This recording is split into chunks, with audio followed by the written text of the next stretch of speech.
नमस्कार। कभी सोचा है कि स्टॉक चार्ट पर ये जो छोटी छोटी हरी और लाल कैंडल बनती हैं, ये असल में क्या कहानी बताती हैं?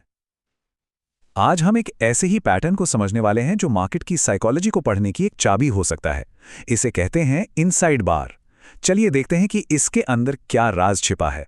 हर एक कैंडल को ना एक रस्साकशी के खेल की तरह सोचकर देखिए। एक तरफ हैं बायर्स जो कीमत को ऊपर खींच रहे हैं और दूसरी तरफ हैं सेलर्स जो उसे नीचे धकेल रहे हैं। तो ये कैंडल बस यही दिखाती है कि उस खास वक्त में इन दोनों में से कौन जीत रहा था। ये सिर्फ एक लाल या हरा रंग नहीं है, बल्कि मार्केट की उस लड़ाई का सीधा सबूत है। तो अगर ऐसा सोचा जाए कि हर एक कैंडल एक शब्द है, तो जब ये पैटर्न बनते हैं ना, तो वो एक पूरी कहानी बन जाती है। ये पैटर्न हमें सीधे सीधे बताते हैं कि मार्केट का मूड अभी कैसा है, क्या कोई बड़ा उलटफेर होने वाला है या मार्केट बस जैसा चल रहा है वैसा ही चलता रहेगा।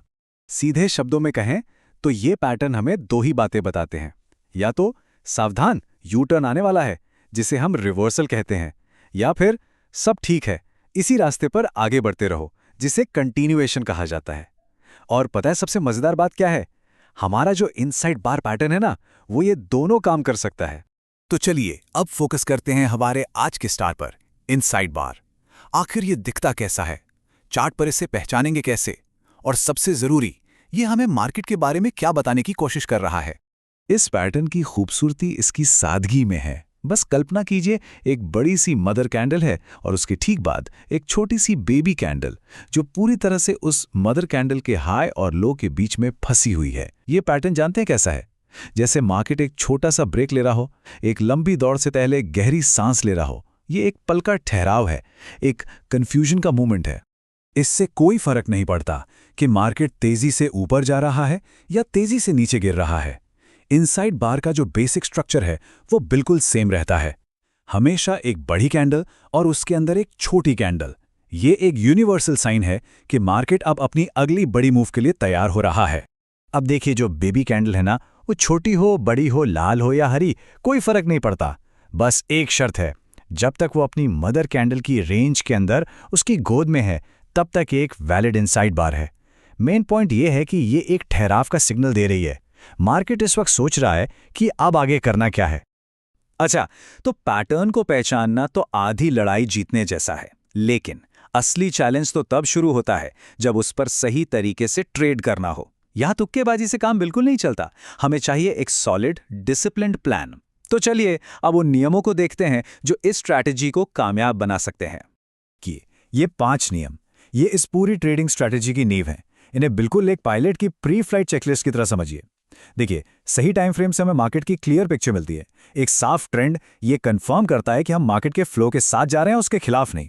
इंपॉर्टेंट लेवल्स यानी सपोर्ट और रेजिस्टेंस, वहां पर अगर ये पैटर्न बने तो सिग्नल और भी पावरफुल हो जाता है। सही समय पर ट्रेडिंग हमें फालतू के नॉइस से बचाता है। और हाँ, मोमेंटम, इससे यह तय होता है कि हमारे ट्रेड में आगे बढ़ने का दम भी है या नहीं।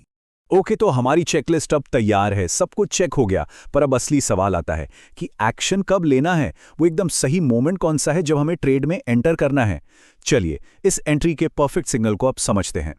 देखिए, इनसाइड बार बनने के बाद सबसे जरूरी चीज है पेशेंस। जल्दबाजी नहीं करनी है। हमारा असली सिग्नल अगली कैंडल से यानी तीसरी कैंडल से मिलेगा। लॉजिक सिंपल है, अगर ट्रेंड ऊपर का है तो जैसे ही तीसरी कैंडल मदर कैंडल के हाई को तोड़कर ऊपर निकलती है, हमें बाय करना है। और अगर ट्रेंड नीचे का है तो जैसे ही मदर कैंडल का लो टूटता है, हमें सेल करना है। बस यही है हमारा एंट्री पॉइंट। इस स्ट्रैटेजी का मकसद दिन भर स्क्रीन के सामने बैठकर छोटे मोटे ट्रेड्स लेना बिल्कुल नहीं है। इसका असली मकसद है एक स्नाइपर की तरह बिल्कुल आराम से सही मौके का इंतजार करना और बस तभी ट्रिगर दबाना जब टारगेट बिल्कुल साफ हो और सक्सेस के चांसेस सबसे ज्यादा हों। यहां क्वालिटी ओवर क्वांटिटी का खेल है हमेशा। और सुनिए, कभी कभी क्या होता है ना कि हमारा ये इनसाइड बार पैटर्न एक और भी बड़े और पावरफुल सिग्नल का हिस्सा बन जाता है। जैसे कि एक पैटर्न है 3 इनसाइड डाउन। इसमें इनसाइड बार दूसरा कदम होता है जो एक बड़े रिवर्सल को कंफर्म करता है। जब ऐसा होता है तो हमारा सिग्नल और भी ज्यादा भरोसेमंद हो जाता है। ये जानना कि कब ट्रेड करना है बहुत जरूरी है, लेकिन इससे भी कहीं ज्यादा जरूरी है ये जानना कि कब ट्रेड नहीं करना है। सच पूछिए तो एक सफल ट्रेडर की असली पहचान यही होती है। उसमें कब मार्केट से दूर रहना है, इसका डिसिप्लिन होता है। तो सोचिए, हमने अपना सारा होमवर्क कर लिया, पैटर्न दिख गया, सभी नियम चेक कर लिए और हम बिल्कुल एंट्री के लिए तैयार बैठे हैं। लेकिन क्या हो अगर मार्केट हमारे प्लान के हिसाब से चले ही ना? अगर वो ब्रेकआउट हो ही नहीं, तब क्या करना है? और यही इस पूरी स्ट्रैटेजी का गोल्डन रूल है। अगर इनसाइड बार के ठीक बाद वाली कैंडल मदर कैंडल के हाई या लो को तोड़ने में फेल हो जाती है, तो वो सेटअप उसी वक्त उसी पल इनवैलिड हो जाता है। कोई दूसरा चांस नहीं, कोई उम्मीद नहीं, बस उस ट्रेड को भूल जाइए और आगे बढ़िए। डिसिप्लिन सबसे ऊपर है। याद रखिए, मार्केट कहीं नहीं जा रहा, वो हमेशा एक नया मौका देगा। तो आखिर में बस एक बात हमेशा याद रखने वाली है, कोई भी ट्रेडिंग पैटर्न चाहे कितना भी अच्छा क्यों ना हो, वो सिर्फ एक मैप की तरह है। वो रास्ता दिखा सकता है, सही दिशा बता सकता है, लेकिन उस रास्ते पे चलने के लिए जो डिसिप्लिन, जो पेशेंस और जो मेंटल स्ट्रेंथ चाहिए ना, वो अंदर से ही आनी है। क्योंकि ट्रेडिंग की असली जंग चार्ट पर नहीं, अपने दिमाग में लड़ी जाती है।